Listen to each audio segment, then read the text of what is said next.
Hi guys, and welcome to Piano and Keyboard Artist, where we discuss the artists related to pianos, keyboards and synthesizers. And my guest, very special guest, regular appearance, Mr. Brian Griffin. Hiya folks. Brian, how are you today?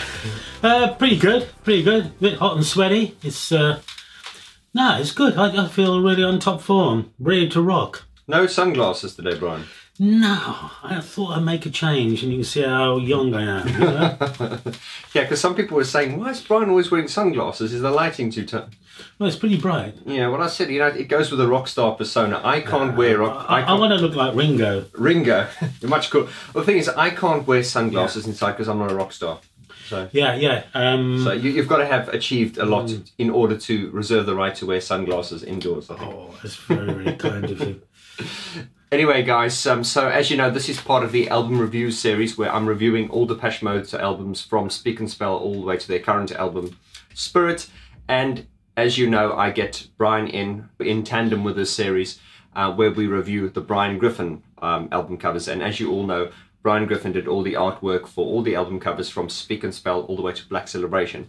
Now, we've already discussed Speak and Spell, we discussed A Broken Frame, and now it's Depeche Mode's third studio album, Construction Time again. And this is one of my favourite and many of your favourite covers. And I'm delighted to have Brian here today, who's going to discuss everything that he remembers about this, bearing in mind that this was 1983, just the other day.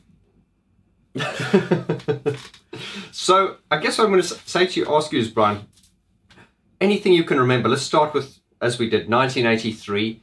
I remember watching a documentary where Daniel Miller said he said he can't remember exactly how he had the conversation with you, but apparently one of the band members said they had the idea of a man on a mountain hitting something. So where did it go from there? Yeah, I'm quite happy to accept whoever came up with the concept, really. Maybe at times I might have done, at times they did, at times Daniel Miller maybe did. Yeah. But whatever we think of these early concepts, I mean, they were very good and they really fitted in with my feeling towards the worker.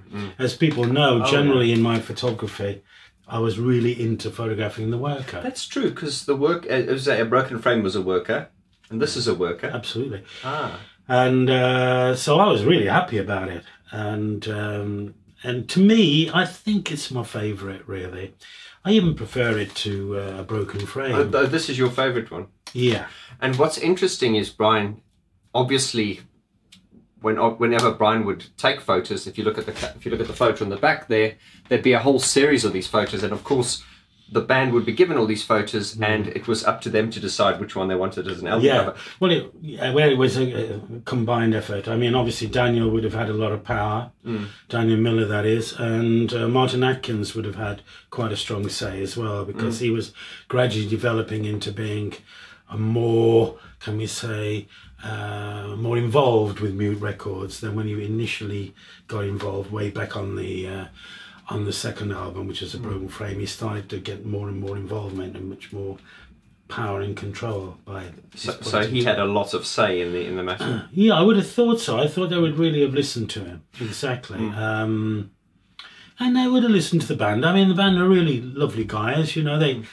They're not full of their egos, actually. They're very easy to work with. They're very humble guys, and they're really nice to work with. And it would have been a very gentle conversation. I wasn't there. I have to tell you now, I wasn't there during the conversation of which image should be the album cover. And you know, I've spoken about that many times. Absolutely. And guys, at the end of this is going to be a nice long episode. We're going to go into a lot of detail. But at the end, I want to show you some of the exclusive prints that Brian has, or posters. Images, yeah. That Brian has made exclusively available to this channel. And coming to that, Brian, you had another image that you would have preferred to have as the album cover, which is the image which they're now using as in the Saarbrücken. That was the one you would have preferred as an album cover. Yeah, there's two absolute preferences at that point in time I had. One was the same situation as the cover is, like the guy on the side of the ledge of the mountain, overlooking the Matterhorn. But slightly his back is more turned towards us. That was my absolute favourite. My second favourite is what we made a poster of, and what is the poster for my exhibition in Saarbrücken, which opens, I think, on the 22nd of this month, I think, in Germany. Those two images are my absolute favourites. I'm not against this image in the sense that I think it's very powerful. Of course, I think it's very powerful. But if I was put against the wall and said, come on, what's your favourites? I would have said those are the two. One, that's the one we made a poster of, which I'm signing and dedicating to anybody who purchases it. And two is this other one where he's slightly turned away. He's slightly turned away from the camera, up the same mountain, the same position. And that's in the Saarbrücken, well, in my pop show, which is going to be shown in Saarbrücken, obviously, for a month. If I can just interject there, guys, we're going to go into a lot of detail about these poster images at the end, the ones that Brian's made exclusively available to my channel. But I think I'd like to show them to you now. Actually, this is the one that Brian was telling you about. Brian, this is the image that they're going to be using for the Saarbrücken? Yeah, that's the poster image, along with a Kate Bush image. Oh yes. There's a Kate Bush image as well, which is on billboards around Saarbrücken at the moment for everyone to look at as they drive past, of her being a nun, you know. Oh yeah. In a cornfield. Well, right. Sort of cornfield. Yeah, a sweet cornfield, I think. And then there's that one that Vaughan just showed you, which is the poster for my particular show in the festival at Saarbrücken. This one. And as I say, we've sold quite a few of these through the channel, and a lot of people haven't seen this one before, and a lot of people have said they prefer this. They would have preferred this as the album cover, and indeed, also the other one that we've made available is this one. And a lot of people feel, I mean, guys, this just looks. They've all got a completely different feel, and of course, you know, the album cover we got was what the band chose, but it's very difficult because they're all great images, and then to try and choose one. But I mean, let's ask you the question: out of these two, which is your personal favourite out of these two? Well, you're not allowed to be biased on your own. No, I'm not going to be too biased. I love them both. I mean, there's a lot of things to talk about this shoot as well, which I'm sure you're going to cover. We're going to cover that at the end, absolutely. There's quite a bit. I mean, to answer briefly that last statement by Vaughan was the fact that we were sent to Switzerland. This is not Photoshop territory. We actually went up that mountain. Oh, you mean, Brian, this wasn't done in a studio? That's no, was it? We know that. Yeah. And I actually went to a mountain, and you feel like, wow, if I'm all the way over in Switzerland and I'm up the mountain and we've got a hotel and there's 3 of us we're paying the bills for, plus the food, plus the air travel, then I better get plenty of material. It's not going to be coming back with one image, you know. I've got to get a number of images because they always want to make 12-inch singles. 12-inch singles were becoming very, very important at the time. Yeah. 7-inch singles, which you probably know the series I did for that, the guy climbing up the pylon, same model. And they might want to do, you know, best of and all sorts of different releases, posters, you know, brochures, geek posters. There's so much needs to be covered. So I had to cover a lot of material, especially as we're costing a bit of money, you know. Well, it's interesting also, as we talked last time, the budgets were available in those days. But now if we look at how we started off, let's go with the Speak and Spell album, which was the, you know, the swan in the plastic. And of course, as legend has it, the band were like, what the hell? Yeah, we'll go with that. And then you released A Broken Frame, which was one of your most iconic images ever.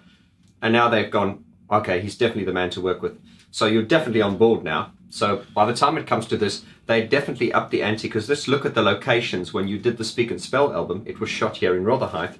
A Broken Frame was up the M11 here in the UK. And now it's all the way to Switzerland. Exactly. So tell us more about the model, and this was your assistant's brother? Is that correct? Right? Well, what happened, I mean, as you all know, all you Depeche Mode fans, this is the beginning of the 80s. We used the same stylist that we'd used for A Broken Frame, who'd made that outfit for that lady on that cover. So she gathered all the material, i.e. the working material. Stuart Graham, who was my assistant at the time, really great assistant, his brother had just come back from the Falklands War. We got into that stupid war with Argentina about the Falkland Islands. And he was a Marine, so he was incredibly fit and strong. And he just returned, and I think the war was 81, wasn't it, or something like that. So he's only been back a short period of time, probably out of work. So we gave him a modelling job. It was perfect. He was like a human tree, you know. He'd climb up the mountain with all our gear hanging off him. We got this flash equipment that was American, beautiful flash equipment that was American at the time, all battery operated, great reflectors on them, gave you a beautiful feeling of light. I can't remember the name of it. It's been so many years ago. And we had the cameras and everything. And of course, he was a great help. Just to carry everything. Just to carry. But the strange and the crazy thing about it, I don't know why we didn't say, well, we could buy it in Switzerland, was the fact we took a sledgehammer. In fact, Jackie Fry, the stylist, who, as I said before, styled these two people, i.e. the broken frame woman and this man, got a used, which was great, a used sledgehammer. And we put, you know, the bin liners you wrap your rubbish in, you know, we wrapped it in a bin liner, a black bin liner, and took it to Switzerland. And of course, when that first came off the plane, I was the first down the steps towards the carousels where all your luggage goes round. And there, down the chute came the sledgehammer, and they, as you know, they're metal, those revolving, bang, it went. Because the first thing off the carousel was exactly, was the sledgehammer. And I looked across to the customs guards, the police, whatever. And I went, oh no. And of course they nailed us, you know, they grabbed us because of this crazy thing. Yeah, because that was 83, so this was in the middle of those sort of turbulent times, you know. That. Yeah, I mean, it was. I mean, obviously there's the IRA going on and with the bombs and everything. That's right, yeah. And of course they got us, but I mean, it was fine. They let us through. And that was the first occasion. So yeah, there were three of us. There was my assistant, Stuart Graham, the model, Stuart's brother, and me, the three of us, up there in the mountains of Switzerland, opposite the Matterhorn. Now, that's interesting. So you've at the Matterhorn. So Daniel's gone to you and said, "Okay, we've got this idea, you know, of a worker on a mountain." Was it you who decided Switzerland, or? Because that's a big thing. Because imagine this. Imagine if they say, "Oh, we'll use a mountain here in the UK." You know, you could go up to Scotland or something. Oh, yeah, but the fact, Snowdonia. Exactly. Yeah. Well, the fact that someone made the decision, I want to do it in the Alps, which, you know, which just goes to show the kind of budgets that were available in those days. Yeah, I mean, you just don't get sent around anymore. On editorial, that is the magazine work, or the music business work is really, the finance is extremely tight. But they were doing better. They had some hits. They obviously felt very confident, and their records were selling well.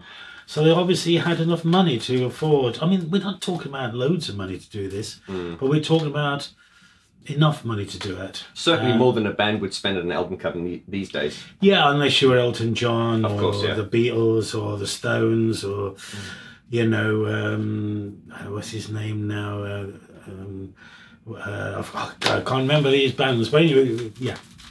But as I said, it is interesting that, you know, and obviously you can't remember, and maybe someone will remember, was who actually said, I want to go to Switzerland. Because, I mean, someone might go, oh, that's a bit out of budget, but wow, you know, if you've got the budget to do that, because that, you know, as I say, this could have been shot at. I think it was you, Brian, because this is kind of your way of thinking. Well, I reckon they said, oh, can we just go up a hill somewhere in Scotland? And you were like, no, I want to go to the Alps. I might have been. That's my impersonation of you. I want to go to the Alps. Generic. Maybe it could have been. I mean, the thing was, as you know, with a broken frame, the sky was fantastic. And when you start to put light on a subject and a landscape, as we do here, and as we did in a broken frame, you need a bit of interest in the sky. If you've got a grey sky, then once you put light on the model, it looks terribly lit and it looks awful. Oh, I see. You need some blue, you need some light going on in the landscape in order that you can marry your flash lights, in this case, and as a broken frame case, in and match it up to the general atmosphere that surrounds the model and fills the image you're creating. So I probably might have said that because I wanted some decent light. I reckon it was you. And England, I don't want no grey sky, you know. I reckon it probably was you because we talked about it in the beginning. The band were young. They weren't that disinterested. Bearing in mind, as we talked in my last album review series, as I said, when they made this album, they were in their early 20s, and this is just a phenomenal piece of, you know, as far as engineering and songwriting and everything. But anyway, coming back to the photos, as I said, this was one that really I found is really breathtaking. And as you say with photography, clouds are your friend, but it's like you don't want a completely cloudy sky. You want that sort of combination. And what's also interesting, guys, remember I'm not a photographer, but as Brian will elaborate, is, you know, a lot of this was, you know, in the eye of the beholder, so to speak, and they would capture this, and sometimes hopefully it would come out better than you imagined. But it was really, it had to be planned. So what I'm trying to say is you can't go back into the studio, go into Photoshop and like lighten things and move things around, because what you captured there was pretty much what you captured. Yeah. Exactly. Of course, nothing was done to it. So it was very difficult to actually, so in fact, how difficult would you say it would be today to shoot this image with the technology that's available to us today? It'd be a lot easier. Oh, a piece of cake, yeah. Really? Okay. One, you wouldn't have gone to Switzerland. Yeah. You would have done this with a green screen and just scanned it. Probably, yeah. It would look crap, really. Yeah. It would. I mean, the beauty of these images, I mean, not just my images in these cases of Broken Frame and this one, and other photographers' images of the time, I'm not saying. It's just that they're real, you know. They're absolutely real. They were captured there. And you can't replace that feeling. You can't. You can try it by bolting things together, but it never quite comes off, really. Yeah, it does in the cinema. You see, be able to bury lots of special effects in the cinema with all the action there, but in a still, you just can't bury it, really. Although a lot of photographers think you can, but they're wrong.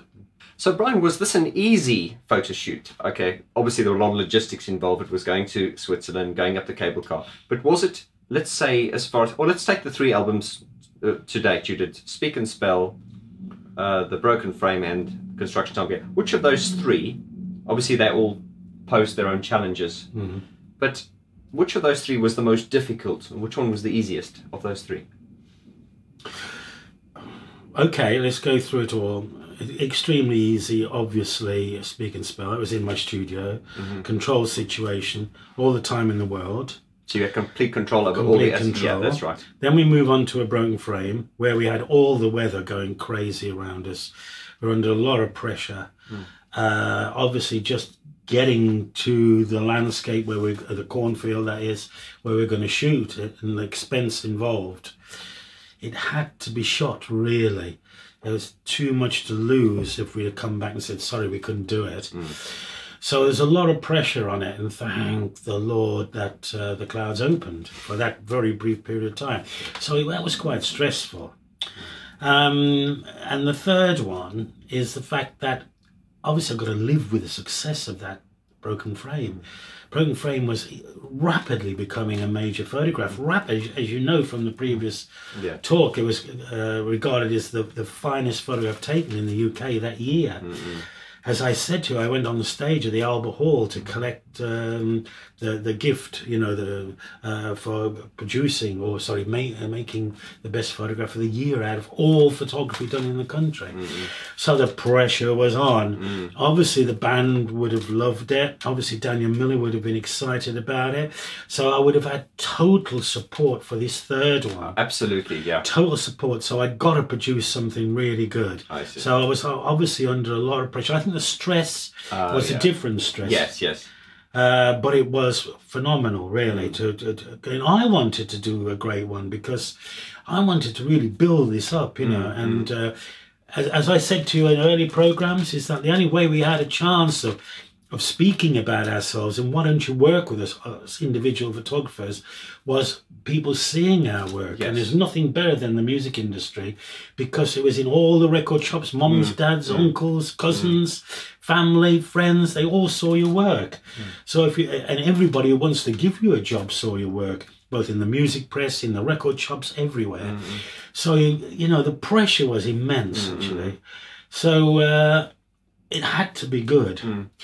this was the time before the internet, and there are pros and cons to that. And one of the sort of downsides to that was you could not sort of self-promote yourself. But one of the upsides was there wasn't this bombardment of information. So, like these days where people are bombarded with information wherever they look. In those days, you didn't have the internet. So the only way you would see it would be on the telly, on posters. So these things could really, they are great pieces of artwork by themselves. But I'm saying it would be easier for things to stand out those days because you go into a shop and you'd see the poster.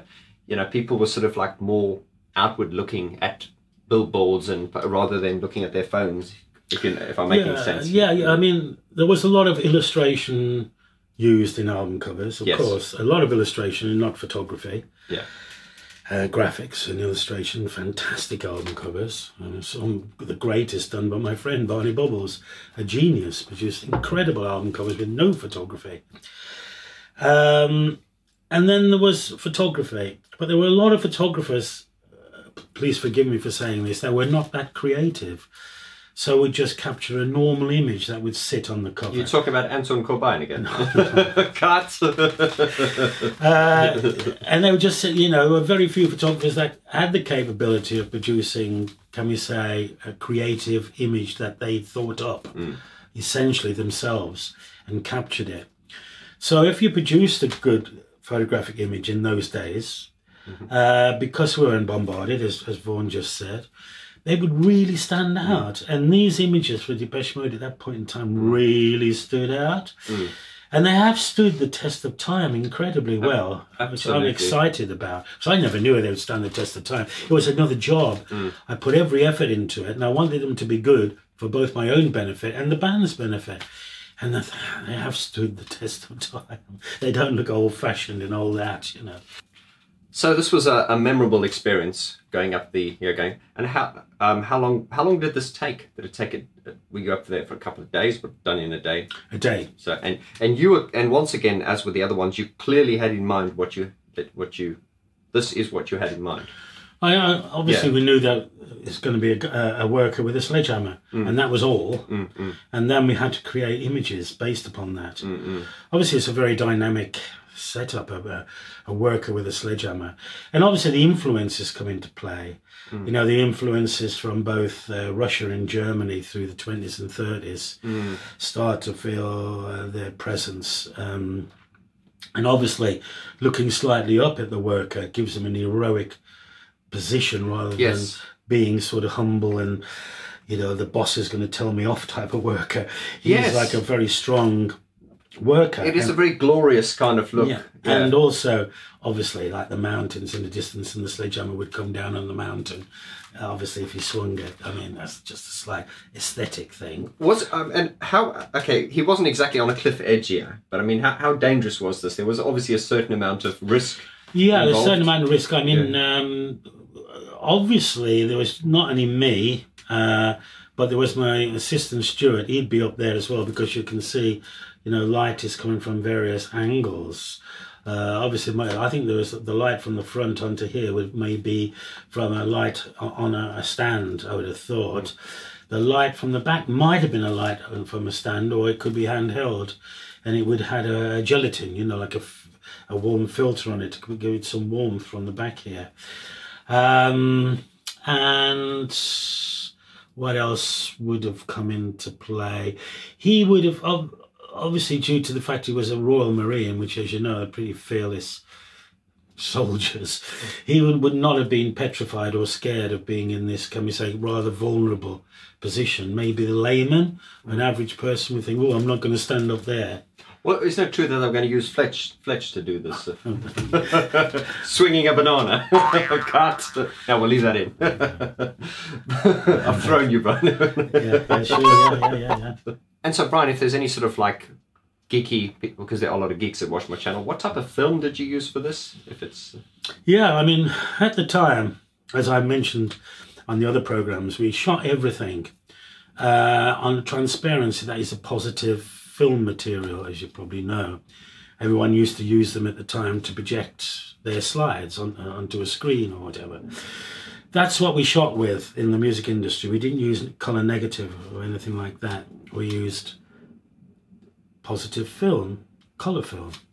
And the two films I would use would be one that you would use indoors in tungsten lights. Tungsten are the constant burning lights, like sort of this one here is pointing at me. And we would use Ektachrome 50 ASA. For outdoor shooting, we would have used Ektachrome 64 ASA, which is a daylight film, because it's all about colour temperature. As you know, tungsten light is warm light. Daylight temperature is cool light, you know. So therefore, these two films we would use in accordance where we were shooting. Outdoors, 64 ASA, indoors, 50 ASA. And we would collect, or can we say set up these images and get them looking exactly how we wanted them by using a Polaroid back on the Hasselblad camera, which, as you know, is a square camera, produces 6 centimeters by 6 centimeter images. And we would Polaroid it first to make sure all the light values everywhere were marrying together beautifully. Nothing was overtaking anything, and they were all sitting together, welded together, both the flash and the daylight. And then we'd put take the Polaroid back off the camera and then put the film back on and shoot the film. Now, of course, those batteries, and of course, the technology was not as advanced as what it is today. But how much? Obviously, the batteries are quite heavy, aren't they? They were like old motorcycle batteries and things. This is the thing: is you're up there, and it's like how much power did you have for? Because there's a certain amount of time that you'd run out of light, and you would have to. So you had to get it done in a certain amount of time before the weather changes, or you run out of light, or. You're getting into technical things now. Yeah. When you're working like this, if there are some geeks watching, if some people who aren't geekish, go away and put the kettle on and come back, is the fact that when you're mixing flash, as you know, flash goes at its own speed. Probably these flashes were going off at 1,000th of a second. But then you have all the daylight, which depends on color temperature. So flash depends on aperture. That's the little hole where the light goes onto the film in the lens, you know, and hits the piece of film, like the lens, like the little hole there, or a wide hole. So we try and pull as much depth of field as we could. Obviously, he's too close and the man's too far away to actually get them both in focus. So obviously, you choose the model to be mostly sharp, to be sharp rather, and the mountain to be acceptably sharp. So you get a shutter speed. So you're going to use like a little hole, like f/16 or something like that. It was really small, and then you'd find what the shutter speed would be for f/16. Probably up this mountain at that point of time, probably 125th, I would think. And therefore, but then you'd have to get your flashes to be able to give you around about f/16. So they fit with the exposure of the daylight, fits with the flash exposure. So they come together, one's not overtaking the other. They sort of blend together, roughly f/16 for the flash. So you set your camera at f/16, 125th to cover the daylight, and f/16 to cover the daylight, and f/16 to cover the flash. So everything's in unison, is going to work together and blend together. Regarding time of day, well, you just come down in shutter speed. That's all there is to it, really. Probably you just come down to a 60th, and then a 30th, and then a 15th. You know, you can start to have longer shutter speeds as the light starts to fade. Obviously, if you're going to start to come down in aperture setting from 16 to 11 or to 8 or something like that, then the mountain's going to go further and further out of focus. And I always shot everything. One of the interesting things is, apart from Speak and Spell, virtually every single photograph I ever took on my Hasselblad was with a 150mm lens, which is a short telephoto. And in fact, it's still normally the case now. I shoot everything with a telephoto lens. It's just my way of shooting, and I try and use a very, very small f-stop, well, large in number but small in little hole that the light's passing through, in order to get maximum depth of field, you know. So it gives you the illusion that the photograph is taken with a standard lens or a normal lens because there's so much sharpness, but it's not at all. Well, Brian, I mean, for the photographers out there, I think that's fantastic for them to. I'm sure they'll understand a lot. I'm just intrigued by that. we talked about this on the last few episodes, that you are obviously, you're an artist, but you're also very technically minded, which helps, because we always talk about artistic people are usually not very technically minded. So I think because you're quite good with maths and things like that. And so it comes in really helpful. That does help, just as a in the analog days, you know, we had no computerization. It was essential. So yeah, because these days the computer kind of can think for you. It's like just aim it and shoot. Whereas there it was like everything had to be self-focused. Everything was manual. Everything had to be spot on. Yeah, everything. I mean, even printing. I mean, it's wonderful seeing these re-releases of this Depeche Mode work, because they're so superior. Printing and the glaze on the front really brings the sharpness and everything out beautifully. Because printing was so bad in those days, the early 80s, the late 70s. And you had to create images that were so powerful that that worked. However badly printed they would still have power. You couldn't produce things that had complexity and busyness, because the reproduction was awful. So you produce maybe images with minimal information within them. I see. And a strong aesthetic, you know, and strong light, you know. And those are the ones that really worked at that period of time, because printing technology, well, it's either the printers didn't care, or print technology wasn't very good. And in this country anyway, in England. But now it's just amazing now, of course.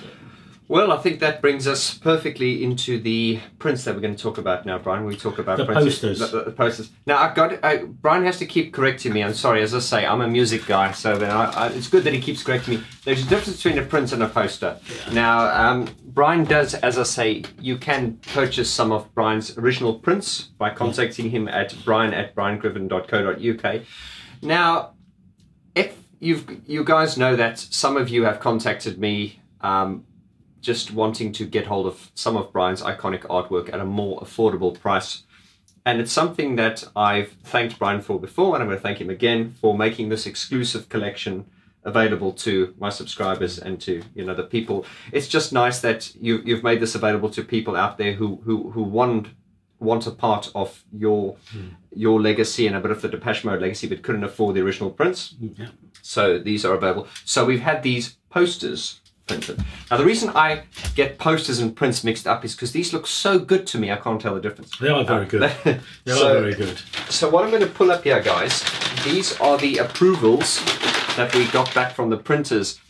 And just coming back to what Brian said earlier about printing being really bad in the 80s, it could be like these days there's so much competition. So I think you've got to just be at the top of your game in order to... And computerization has helped printing, you know, it helped it immensely, really. Absolutely. So okay, so we've got these are the original approvals. Maybe we'll auction these off one day, Brian. These are the original approvals. And what these are, guys, these are the approvals that came back from our printer. Now these were printed by Brian's preferred printer. Brian is as humble and as sweet as he is. He's not easily pleased when it comes to his artwork. He's very, very particular. So I'm happy to say that these prints or these posters, these images have been approved by Brian. Yeah. Now you must remember, you can buy posters online from other sources. You can buy really big ones. However, what you're getting here, guys, and I don't want this to sound like sales pitch, but I'm going to tell you the facts. These are the most accurate reproductions you could get anywhere. I mean, these are approved by Brian Griffin personally. So there's no oversaturation. As I said, I'm not using the right terminology. You know, this. If you look at some of the posters that you can buy, sometimes they're like really bright, or they're hyped, or the sharpness is exaggerated, or whatever. But these, what I'm saying to you guys, is what you're getting here is personally recommended by the man here himself. So I'm going to show you what we've got available in this collection. So, you hold some? Oh, that's fine. Okay. I'm going to hold them up and get you to describe. Now, guys, Brian has made a selection, these 5 images, exclusively available to my channel. That's right. And this first one, which I believe no one has ever seen before, is a black and white version of Speak and Spell. As I say, I didn't know what this would look like in black and white, but when I saw it in black and white, I was pleasantly surprised. So, Brian, what are your feelings on this in black and white? Yeah, I'm really pleased to have given your program, you know, this exclusivity. I'm very pleased. I mean, it's really difficult. I mean, this image was the one that was like castigated, was really frowned upon, was really laughed at, and it's the one that's really coming up incredibly powerful. Especially, as I say, with the vulnerability of wildlife now to plasticity. You know, well, no one's laughing at you now. No one's laughing anymore. And it's becoming one of the most famous ones now. Well, it is interesting. It is interesting, Brian. If you look at this, and obviously this is a reissue, so obviously the image quality is a lot better. And by the way, it is on film. It's shot on black and white film. It's not, you know, changed from a color, you know, digitally. Yes. It is actually from a black and white negative. This print. Yeah. In other words, guys, in layman's terms, he didn't just put it into a computer and take the color out. This is actual from a black and white. And it's interesting. This is, if you look at obviously the original color, and then to see it in black and white like that, it's quite fascinating. What I must mention about these posters, guys, is that Brian and I went to painstaking attention to detail to get these reproductions absolutely to the T. What you'll see is they are 31 by 31 centimeters. Now, the reason for that is we wanted them to be the exact same size as a vinyl cover, as a vinyl sleeve. Yeah. So and then we have a border around here. Now, the whole idea with these guys is when you purchase these is, if you're going to make that kind of investment, we'd recommend that you have it framed. They look stunningly if you frame them. So you've got the 31 by 31 centimeters. The actual image size is 26 by 26 centimeters. And what this gives Brian enough space to sign his autograph. Now, Brian's had to practice because he's got the really flamboyant, like boom, boom, boom. So he's had to do a few practice runs on the and it all personal dedication. Yeah. Now, guys, as you know, when you buy these, there is what separates this offer from anywhere in the world. Wow, is the fact that there is a personal dedication on all these images. So if your name's John, you place your order and you just tell me what you want Brian to write, and Brian will write to John, best regards, Brian Griffin, or whatever you'd like him to sign. Exactly. Now, it could be to your girlfriend, your wife, whatever. And in fact, these would be I don't want to jump on the Christmas bandwagon, but these would be lovely gifts for for someone. If you've got a family member who's a Depeche Mode fan, how lovely to wake up and go, oh, this is a Depeche Mode print from Brian Griffin.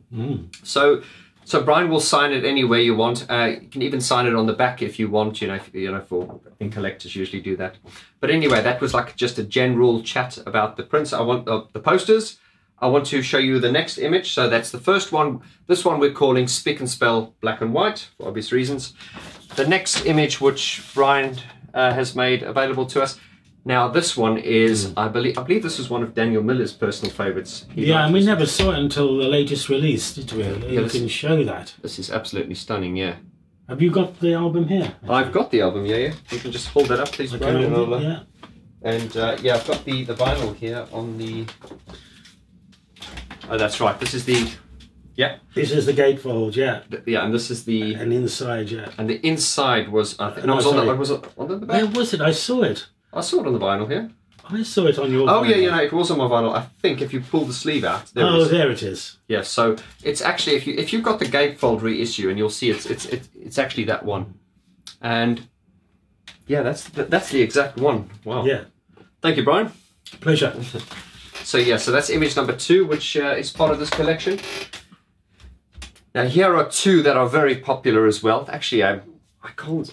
A lot of them are sort of selling equally well. But we'll probably know by the end of the year which are the most popular. Now this one is image number 3, and we're calling this one Construction Time Again. We're just calling this the White Sky version, and it's absolutely stunning. This one. A lot of the people who've seen this album or this image have said, oh, that would have been much better for the album cover. But anyway, it's a personal opinion, so my recommendation is get them both. Yeah, and you got the other one. I've got the other one. So this is the other one, which we're calling the Construction Time Again Blue. You've got blue sky. So this is more similar to the actual original album cover. But if I just bring them closer, let's say they're absolutely stunning. And then the fifth and final image in this collection is the standard image from Some Great Reward. And it's interesting to see it sort of without the writing and the lettering and everything. Yeah, absolutely stunning. Now I just want to show you one more example. So here's one we did earlier, just to demonstrate what a signed one would look like. This is one that has been autographed. This one says to Kev from Brian, and Kev is our printer. Yeah. And Brian just did that too. So essentially what you'll have is you'll have the artwork, and Brian will sign it according to your request. And as I say, when you get them, definitely have it framed. It'll look stunning in your studio, your living room, or, you know, anywhere really. So guys, these 5 images which Brian has made exclusive to my channel, I'm very grateful. And I want to ask you, Brian, just put you on the spot. Why did you choose these 5 particular images? I chose them, Vaughan, because I wanted you and your channel to have a special collection. I wanted them to be images that are not universally seen or universally available. Something special, something to be cherished, really. And I also wanted them to be affordable by all the fans. I wanted them not like special prints, you know, that are limited or anything, which I have to admit are quite a lot of money, but to be affordable. So you've got a lovely print that you put on the wall for a reasonable amount of money. And I'm very grateful, as I say. You can get in touch with Brian if you want to buy one of the original prints. But this was really done to fulfill the need of the average fan who wanted to, say, own a bit of history and to be able to afford it. And I'm happy to say, guys, that Brian has made these available exclusively to the Vaughan George channel at the very, very reasonable price of £65 an image, which is about, what's that, I've got it written down, it's about 72 euros, and it's about $79 US. So just get in touch with me on info@vorti.com, and you can, you know, I'll walk you through the process. And guys, one more thing, just to show the amount of effort and attention to detail that we've gone into. These posters will be delivered to you in these custom-made, they look like bazooka tubes. Now these have been especially cut to be the perfect fit for these. Now these are up to 3 times thicker than normal postal tubes. Normal postal tubes are quite thin, and guys, I cannot tell you how important it is to me personally and to Brian that these things get to you in immaculate condition. Not only are these the most accurate reproductions of these images anywhere to be found, but what's interesting is when you put it in a postal tube this size, you need only fold it. You know, it's not like those tubes where you have to roll them really tight. So it goes in there, and we line them with tissue paper, stapled. I'm getting geeky now, but I'm really passionate about this offer, and I'd like to say once again, Brian, thank you so much for making this offer too. As I say, guys, this is not available anywhere else. Just to have the exclusivity of Brian personally signing this is, I think, a dream come true for a lot of fans, as a lot of people have said. Right, Mr. Griffin, thank you so much for coming down once again to talk to us about this. I really appreciate your time, and as do the channel members. I love it. It's great fun. Brian, you're off to Saarbrücken soon, is that right? I am, yeah. For my opening of my show, yeah. That's right. I'll be there over, I think it's the weekend of the 21st, 22nd, 23rd of this month, September. I'll be there if you want to come and say hello and come and see my show. It's in the Parliament of Saarland in Saarbrücken. Absolutely. As I say, and we talked about this last time, Brian, you are so famous in Germany and Poland. Those are like the countries where you're most famous. Absolutely. And in America, actually. You'll be surprised. A lot of my American fans are... Oh, yeah, they know me there. They know me everywhere, actually. They know me in Reunion Island as well. Yes, we sold a couple of prints to Reunion Island, yeah. Posters. Posters. Cat. I'm going to get slapped. Guys, Brian, thank you so much once again for coming on. Guys, I hope you enjoyed this. Please leave your comments below. Get in touch with me. And I look forward to seeing you on the next episode. You take care, guys. Bye.